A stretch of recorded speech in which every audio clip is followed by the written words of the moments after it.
Now ucwaningo liveza ukuthi ke oyedwa kubantu besilisa abawu-16 uzohlaselwa ke isifo somdlavuza phecelezi ke i-prostate cancer nokuyiyona ebonakala ke isizathu ke esikhulu sokushona ke kwabantu besilisa ikakhulukazi nakulo ke izwe laseNingizimu Afrika. Now unyanga kaSeptember inyanga yokuqwashisa kabanzi ngawo ke lo mdlavuza ohlasela bona ke abantu besilisa, kanti ke udokotela oyichwepheshe kuzona ke lezi zifo kuyiyona ke udokotela uZipho Mkhize owaziwa ngokuthi ke uyona ke i-urologist, uthi ke kubalekile ukuthi ke abantu ke basheshe basihlolele lesifo ukuze bakwazi ukuthi ke bagweme ukusabalala kwaso, uthi ke lokhu kunciphisa ke amathuba ukuthi ke umuntu agcine edlula emhlabeni ngenxa ke yaso ke isifo somdlavuza. Kanti ke ukhona ke kuloko uhlelo namhlanje ukukhuluma kabanzi ke ngeimpawu kanjalo nokuthi ke ikuphi ke ongakwenza uma ukuthi ke usutholile ukuthi ke uhlaselwe isona ke lesi sifo esazwa ngokuthi ke i-prostate cancer.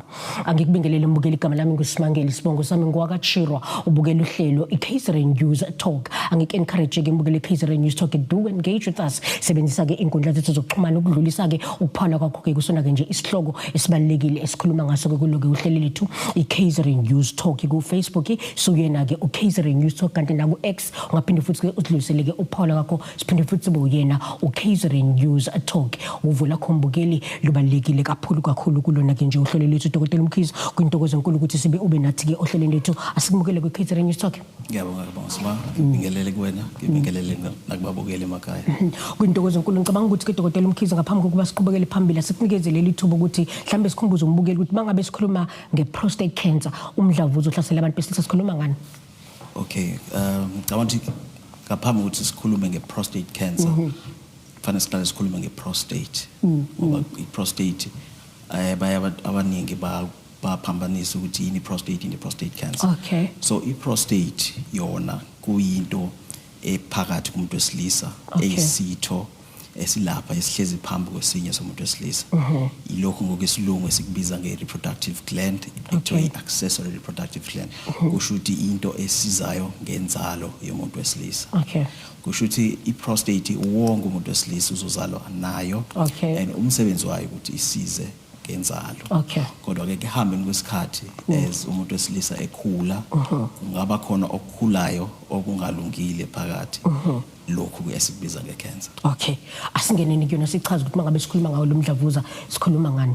Okay, kusho ukuthi umdlavuza ke ngokuchaza kuyinto eyikhula isimila engalungile emzimbeni womuntu, kusho elimaza umzimba womuntu. Okay, kusho ukuthi la sikhuluma ke ngalo mdlavuza ngamile ebeleni, ngamile noma ngiyiphi indawo, kodwa la sikhuluma specifically ngokuthi ulapha ku-prostate, kule gland ebese ngichazile. Okay, all right. Mhlawumbe masongena kuma symptoms Dokotela Mkhize, ikhona mhlawumbe indlela umuntu abona ngayo wesilisa ukuthi ngihlasela ilolu hlobo lomdlavuza? Okay, Sima, okubalekile ukuthi esikhathini esiningi umuntu uyaphila nje akabi nalutho, akubi khona ama-symptoms. Akubi khona ama-symptoms, kodwa ingakho ke si-stress ukuthi abantu ahamba bayo-check. Kodwa ke maye khona ama-symptoms, kuba ama-symptoms omchamo. Okay, izinto ezingenzeka ngenkathi umuntu eyochama, uthola ukuthi uzochama kaningi, uvuka kaningi ebusuku uyochama, umchamo uyamjaha. Okay. Kwesinye isikhathi uyafika esethi usuyikhulula etoilet, umchamo uthatha isikhathi ukuthi ufike, achame, kwesinye isikhathi ezokuthi uqedile kodwa ngathi ukhona umchamo osalayo. So zonke lezo mpawu, kwesinye isikhathi uchama igazi, kwesinye isikhathi ngesikhathi senkonzo yasekamerweni kube khona igazi libonakalayo. So izona during the process. Yeah, okay. Ngaleyo process leyo. Okay, all right. And ngiyafuna ukuchecka la Dokotela mangabe ukhuluma ukuthi mhlawumbe kuyenzeka ukuthi mangabe uyochama uthola ukuthi sekuthatha isikhathi eside kakhulu, one would say ukuthi mhlawumbe age yakhe mhlawumbe isona sizathu leso ukuthi usekhulile, uhlasela abantu abangakanani lo mdlavuza? Esikhathini esiningi kuya kubantu abaneminyaka u-40 kuya phezulu. Kodwa ke okunye okuncikayo ekutheni izokuhlasela nini lento i-race noma uhlanga lwakho. Sizibona lezi ezinye izizwe iyayenzeke 50 kuya phezulu, kodwa kuthina abeyibalela insundu angathi ngenxa yama-genetics ethu ngendlela esakhiwe ngayo iyayihle isheshe ifike lento. Kuthini? Yeah, because omunye umbukeli uzoyibuza ukuthi mhlambe kukhona yini singakwenza ke Dr. ukuze sikwazi ukuthi mhlambe sigweme lento. Ngiyazi abantu besilisa babukela ihlelo bayibuza ukuthi khona indlela mhlambe singaphila ngayo, kukhona ukudla mhlambe kufanele sigweme noma kukhona mhlambe kufanele sikwenze, mhlambe kube khona imijovo esingayithatha ukuze sikwazi mhlambe ukuthi sigweme ukuthi sithole lesifo. Okay, ucwaningo oluningi Sima likhombisa ukuthi lento i-risk yayo ilapha kuma-genetics kakhulu. So kuba nebala elimnyama nokuthi kube khona umuntu osemndenini oke waba nale cancer noma umuntu wakuba ne-cancer yebele umuntu wesifazane. So lawo ma-genes ayadlulela. Ngebhadi-ke asikwazi ukuwashintsha lawo ma-genes, yabo. Kodwa kukhona inkomba zokuthi i-lifestyle ile healthy yoku-exercise, ukudla ku-healthy nani kukhona ama-chance ukuthi zikwazi ukunciphisa lezo zinto amathuba ukuthi umuntu abe ne-prostate cancer. Kodwa the main thing ekufanele siyenzela ukuthi sihambe siyo-screena ngoba uthola ukuthi ukhokho wayenayo kodwa awazi, kodwa leyo gene leyo idlulele kuwena. So iyona into esiyi-encourageayo ukuthi mbona balinsundu noma nje yiphi indoda akapha hambe yo-check-a over age ya 40. Ngiyafuna ukuthi now that you are mentioning indaba ukuthi uma ukuthi mhlambe kube khona ekhaya ke wabanayo cancer kumele uthi uhambe uyohlola.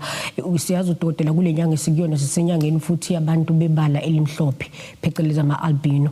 I want us also to get into that because I know there are some who are watching the show ukubheka ukuthi bona baba vulnerable kangakanani. You would know ukuthi iskin sabo siyazola kakhulu, hence you will always encourage ukuthi abasebenzise ama-sunscreen njalo njalo. Kubona ba vulnerable kangakanani ku-prostate cancer? I-risk ye-cancer iyafana nje. Iyafana. Whether umuntu unebala elimhlophe noma. Yes. Okay. Now ngiyafuna ukuchecka nje doctor ukuthi iyakwazi ukuthi lapheke. Ake sithi ke manje sengitholile ukuthi nayi noma kulama signs athi ukhuluma ngawo nami I've got the signs, ngiyenze njani? Okay, so into ebalekile ukuthi siyo-check-a ke. So now nazi le mpawu nazo sekufanele uhambe uyobona udokotela noma eclinic kodwa uyothola usizo. Okay, so into esiyenze ukuthi ngoba lama signs awekho specific with prostate cancer. Akhombisa nje ukuthi khona eyenzekalayo ku-prostate gland yakho. Okungenze ukuthi okunye cancer okunye akusiyi cancer. Ingakho kubalekile ukuthi uhambe uye emtholampilo uyodokotela kuyohlolwa. So specifically ke boy prostate cancer kunegazi esilithathayo esilibiza nge-PSA. Elizositshela ukuthi akhona yini ama-chance ukuthi ibe khona leyo cancer. Mangabe igazi liphakeme noma lingaphezulu kwenamba lekufanele libe yiyo, again sekufaneleke udlulisele kumuntu ofana no Dr. Mkhize ayokwazi ukuthi ayihlolisiseke lento. So siyenza iscan bese ke into ebalekile ukuthi sithathe isicubu esizo-check ukuthi ikhona i-cancer yebo noma cha. Mangabe sibuka ukuthengisa emarket ngiyafuna ukuthi sikhulume ngamathuba okulapheka kwayo ukuthi mangakanani dokotela uma ngabe sengisuseni kwenzile lokho. Cela ubambe impindelo yakho. Asithengise ke mbuyele eKaizer News Talk. Mangabe sibuya sobe singena kuso ke isigaba sesibilisa lokho nje uhlelo lakho iKaizer News Talk oyibukelayo.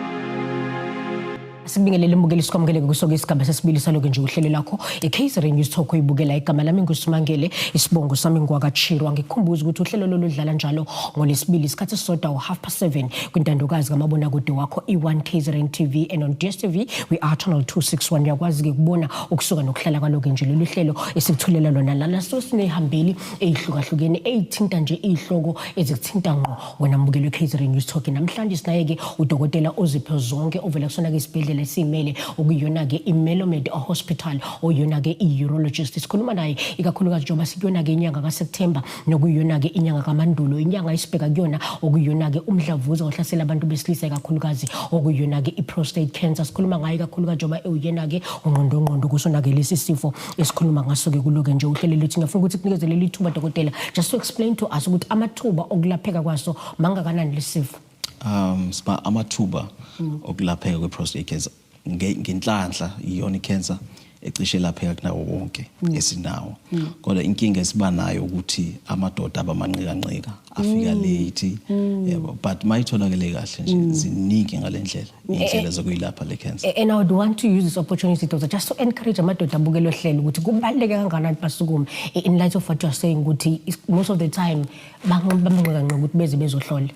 Kodwa ngicabanga nje psychology yomuntu wesilisa kuba khona leyo nto ukuthi mawuya kadokotela week untekenteke kanti kubalekile abantu besifazane ingakho bephila isikhathi eside kunathi ucwaningo liyasikhombisa ukuthi ngoba bona mangabe bezwa into bayaphuthuma basheshe baye kadokotela. So encourage nje abantu ukuthi ayikho noma kuthi uyitholakele lento uzokwazi ukusizakala. Akusho ukuthi kuyi dead penalty sekuphelile ngayo cha. Yeah, ngiyafuna ukuthi sibheke nje la doctor ukuthi uma sizobheka kuyinzalo yakhe because you spoke about igland le prostate ukuthi isuka lapho lento le ukuthi iaffecteka kanjani kuumuntu mhlawumbe uma ukuthi usitholile lesi sifo abamangakanani amathuba ukuthi ngaphinda aqhubeka abe nabo abantwana ikakhulukazi uma ukuthi mhlawumbe bese bengakabi nabo abantwana kukhona mhlawumbe ukulimala okuba khona kuyona into yakhe yokuthola abantwana kwimbewu yakhe. Yeah, so kuyaye kudepende ku stage ngoba I treatment kahle ekungenzeka ukuthi kube yiyona ephazamisa inzalo not necessarily I cancer yona. Okay. So ama treatment options amaningi ke kudependa ku stage khona izinto ezifana no chemotherapy la umuntu ezofakwa ama drugs azozama ukuthi ayilokhuze le cancer ayilaphe I cancer. Kwesinye isikhathi iyashiswa kudependa ku stage kodwa leyo treatment leyo iyona engaba nomthelelo ekutheni inzalo iphazamiseke. I treatment not yona I prostate cancer ngqo. Not specifically, but the treatment then can have an impact. It can have an impact. Ngiyafuna ukuchecka nje le doctor ukuthi njoba sikuyona inyanga yezamagugu namasiko siyazi ukuthi kunabo abanye ababukela bakholelwa ukuthi okay sengitholile ukuthi ngihlasele lo mdlavuza uDr Mkhize no uDr Mkhize ngilethela nokulapha kwase Western you know mina ngikholelwa ukuthi mhlambe laba bantu bangale ihlahla zabo bayisebenzisayo izona izokwazi ukuthi zingilekelele. Do you come across such cases whereby umuntu ufike kuwena athole emva kalokho ngabe saphinde buye kuwena? Kenzeka impela sima bakhona nabanye sengingababona yabo kodwa ke impilo yomuntu ikuyena so wena you can only advise yabo kwesinye isikhathi kuya kuba ngathi wena ngoba uyi western medicine practitioner uhambisa lokho kwakho phambili yabo so into ongayenza sima ukuthi umaluleke umuntu kodwa igcineni isinqumo kuba isakhe. But do encourage kumbukeli mhlamba umunye ohleli ngokwakho nje ukubheka njengodokotela nokuthi vele you be biased uzokhulumela kakhulu omkhakha ogxile kona kakhulu but kubungakanani ubungozi kumuntu mhlamba ongagcina ehleli athi no ngizosebenzisa lemshanguzo lo engiyithola mhlamba from i-traditional healer ekhona mhlambe ayazi kuthiwa iyashala isifo kunobungozi obukhona. Yeah, ngokwazi kwami sima into ekuthiwa I-cancer into yesilungu ayikho ikhambi elizokwazi ukuthi lapho kodwa ke angazi nami kodwa nje kukhona ubungozi ukuthi manje seyitholakele lento usaya le nale iyahamba ayilindile wena ungagcina ulahlekelwe impilo usalindile. Ucwaningo la Dr. Liyaveza ngicabanga ukuthi uzwile ku introduction nami ngabe ngiveza ukuthi ucwaningo liveza ukuthi koyedwa kubantu besilisa abawu16 bazohlaselwa isifo bahlaselwa isifo somdlavuza lo esikhuluma ngawo. Ngiyafuna ukubheka nje Dr. ukuthi i-numbers ziyanyuka noma i-awareness ubika dingeko abantu sebeyazi manje ikona kupha we having i-numbers ikhula kakhulu mhlamba abantu bayahlaseleka kakhulu ikona kuphi lokho kudala ukuthi ucwaningo liveze lokho? Sicabanga ukuthi it's a bit of both. So indlela because i-cancer sinocabanga ukuthi kukhona ama lifestyle changes indlela sesiphila ngayo njengamanje ukudla sekudlayo okwenza ukuthi i-cancer ibe phezulu. Number 2 sesiyazi nge-cancer so sesiyayibheka masiyithola then i-numbers yanyuka. Ngiyajabula ukuthi uyayithinta indaba yokudla Dr. because every time asikhuluma ngezifo odokotela bahlukahlukene abayishile yokudla ukuthi most of izifo ezisihlaselayo zisuka la ekudleni. Uma sikhuluma ngalokho nje in specific kukhona mhlawumbe ukudla okudiscourage Dr. ukuthi lokho no engazi ukuthi ngigxile khona kakhulu nakulo muntu osuke setholile mhlawumbe ikhona i-diet encourage. Yeah, so i-diet is for a balanced diet and mawubheka kukhona insolo zokuthi ukudla lokho okuthengwa kakhulu etolo ongekho organic. Uma ubheka ogogo bethu babetshala lapha emakhaya kungabi khona izinto zesilungu izama pesticides esetshenziswayo yabo nezinkukhu lezi ezigijima lapha emakhaya uma ubheka equality yenyama versus yalesi store. So sifuna lokho ukudla lokuthoka organic ikona oku right for umzimba. Ubese kuza la ejimini ekuyivocavoceni kubaleke kangakanani khona? Kubaleke kakhulu. Kukhona ucwaningo olukhombisa ukuthi ukuthi cancer inento ekuthiwa inflammation. Inflammation kusho ukuthi umzimba wakho uba ku stage la ungarelaxile khona. So mawuyivocavoca wehlisa zonke lezi zinto lezi ama chances e-inflammation. Izikhona izinto mhlambe ezinye ezikhozayo nje Dr. Makhuluma mhlambe nge-inflammation for an example. Izikhona ezinye izinto mhlambe nithola ukuthi ziba yikhozi kakhulu kuyona lento ye-prostate cancer in specific njengoba sikhuluma ngalo namhlanje. Yeah, but njengoba ngingasho ekuqaleni ukuthi la i-evidence eningi ikhomba kuma genetics. Okay, kukhona ke nokunye ubhema nana ubhema umuntu obhema nje mawubheka mawuzofunda incwadi yonke cancer i-associated nokubhema increase by risk yokubhema yabo uphuzo olutakayo nalo lweqile. So zonke lezo zinto so siyas encourage ukuthi umuntu aphile impilo healthy.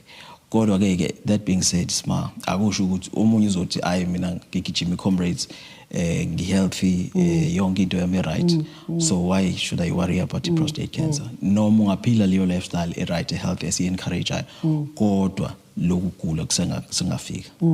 Okusho ukuthi nje ngicabanga ukuthi into emphasize doctor ukuthi ukusihlolela it's a must. It's a must. Noma ngabe kuthula health noma ngabe uyajima but you have to go. It's a must. And lingakanani izinga labantu besilisa abafika kuwena bezoyihlolela especially njengoba sibona nje lenyanga? Sekungconywana sima before abantu bebefika ngomuntu ayisekunenkinga sekugula kodwa manje I think i-awareness isikhona abantu sebakwazi ukuthi umuntu ayithathele initiative ukuthi ake ngihambe ngiyocheck into engiyincomayo kakhulu especially abantu abanebala lentsunu ngoba ibona bebekade beyingqene kakhulu lento nabantu abancane abathatha umuntu usana u40 early 40s bayafika nje bazocheck into engiyincomayo kakhulu engifuna ukuthi siqhubeke siyenze. Ngiyazi ukuthi Dr. Phinde usebenzele uphongo luphinde usebenzele nakanongoma ngiyafuna ukuthi sibukeke kulezi indawo ukuthi kungakanani uqonda ngayo prostate cancer uma ngabe usukuyihambela kodwa ngicela ubambe impendulo yakho uphendule uma ngabe sibuye ukuthi ngisemakethe asithengise ke mkule KZN News uma ngabe sibuya sobe singena kuso ke isigaba sokugcina salo kuhlele lakho iKZN News Talk oyibukelayo.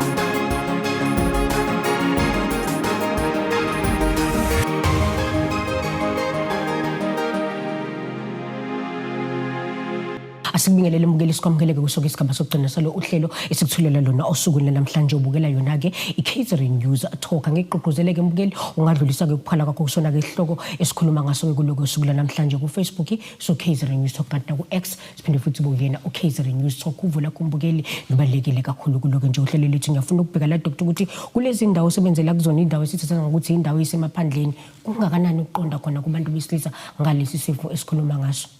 Engithola isima ukuthi especially kulaba abantu abadala abakaqondi kahle akabi khona lokuthi yini le prostate esikhuluma ngayo and ibona bahlaseleka kakhulu like ukuthi from age of 40 yaphezulu kusho kusanomsebenzi kusafanele siwenze uqwashisa futhi siqhuquzela abantu ukuthi beze bazohlola ngoba mawukhuluma ngeprostate esikhathini esiningi umuntu wasemakhaya akazi nokuthi yini leyo yabo kodwa kufanele ke inselelo kuthina abantu abama healthcare professionals ukuthi lo mlayezo asuqhuquzele ube khona lapha ukuthi abantu abahamba yohlela laba abancane asebazi nalo asebenalo lolwazi bafundise abantu abadala ngoba ibona baphathwa kakhulu lesifo.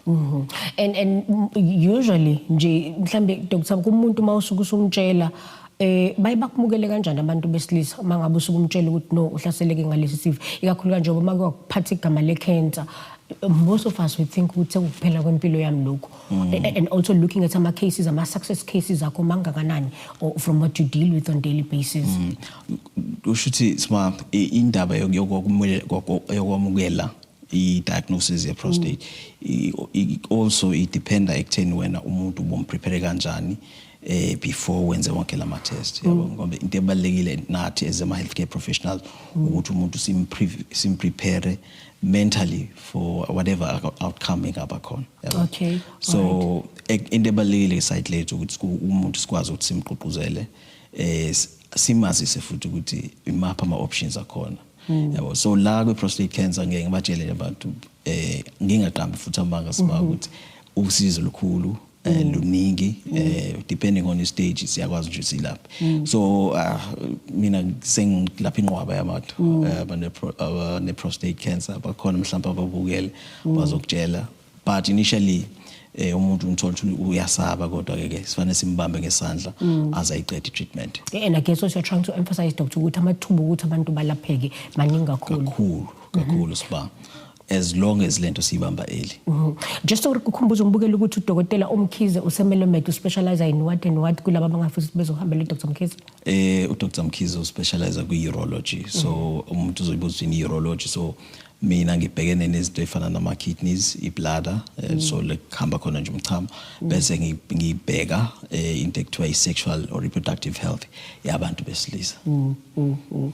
All right, okay. And just kubakhumbuza ukuthi ubased eMelomed bakwazi ukuthi beze mhlambe bafike bezobona lapho. You can also leave us your number so that they can be able maybe to call laba abangafisa ukuthi bakwazi ukuthi beze bezobona. Yes, so Melomed is a first floor. Melomed is Richards Bay ngoba maningana lama Melomed kodwa le Richards Bay yona phela KZN. So siselapha first floor.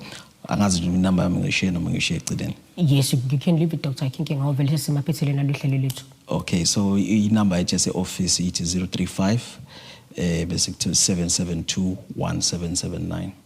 So phone wenze appointment sikubona. Asikunikezele ithuba Dr. just ukufakele ishayile isipikeli sokugcina. Kubaluleke kangakanani kubantu besilisa abakhona abanye abasayibukela kude lento leyo bathi ayi ngeke mina lento le prostate cancer ayi lento leyo ngenze ngambe ngoyihlelela lento like you saying ukuthi kusanzima kakhulu kubantu besilisa. Just ukuba encourage nje Dr. ukuthi kubaluleke kangakanani ukuthi njengoba sikulenyanga basukume bahambe bazoyihlolela lesi sifo.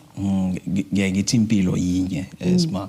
So uma ungayinakekile lempilo eyodwa uzoba nenkinga. So ngiyaba encourage kakhulu nje abantu ukuthi abasondele, especially abantu asebancane. Mangibheka last year ngabo December ngabe ngibheka nje ama statistics wami ukuthi most yabantu engabatholana le cancer babeke ma late 40s, 48, 49, 48, 49. So leke ngena umuntu ayicabanga ukuthi usemncane, siyama encourage kakhulu akasondele a check ngoba especially since thina seyabantu abamnyama asiyazi lento ekuthiwa family history. Ungenza ukuthi ukhokho wayenayo angazi, so I'm carrying the same gene. Ngoba ucwaningo liyakhombisa sima ukuthi mayikhona lento iufuzo yathathelana.